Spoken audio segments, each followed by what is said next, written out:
శ్రీ గురుభ్యో నమః.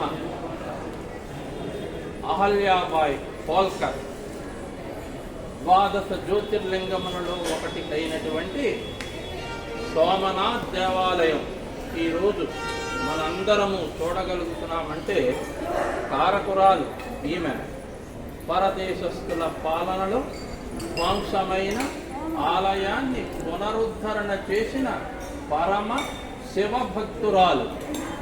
మాల్వార్ సామ్రాజ్యానికి చెందిన హోల్కర్ వంశములో ఈమె రాణి నిరంతరము ఎన్నో ధర్మశాలలను పరదేశస్థుల చేత ధ్వంసము చేయబడిన ఆలయాలను పునరుద్ధరణ చేసినటువంటి గొప్ప వ్యక్తి ఈమె.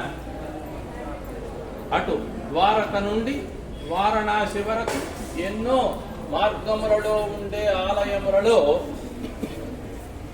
ధర్మశాలలను ఆమె స్థాపించారు. అలాగే ఎన్నో శివాలయములు కాశీ, అయోధ్య, హరిద్వార్ మొదలగు చోట్ల శివాలయములను అన్నింటినీ పునరుద్ధరణ చేసినటువంటి గొప్ప శివభక్తురాలు.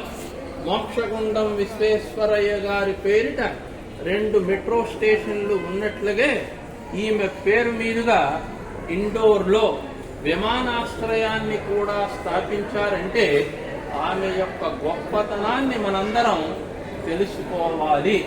నిరంతరము ఒడిలో శివలింగాన్ని పెట్టుకొని పరిపాలన చేస్తూ పండితుల చేత ప్రతిరోజు శివునికి అభిషేకము చేయించిన గొప్ప శివభక్తురాలు ఈమె.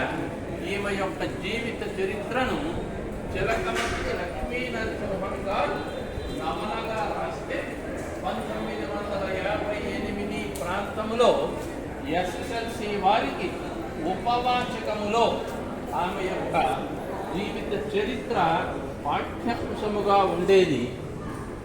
స్త్రీ శక్తికి ఆమెను ప్రతీకగా తీసుకొని భారత ప్రభుత్వము వారు ఆమె పేరిట స్త్రీ శక్తి అవార్డును కూడా ఏర్పరిచారు. అటువంటి ఆమె మనందరికీ స్ఫూర్తి కావాలి అని ఆదర్శంగా తీసుకొని భారతదేశ ఔన్నత్యాన్ని గగన వీధిలో విహరింపచేయాలి అని ఆకాంక్షిస్తూ అహల్యాబాయి హోల్కర్ కి జై, భారత్ మాతా की जय.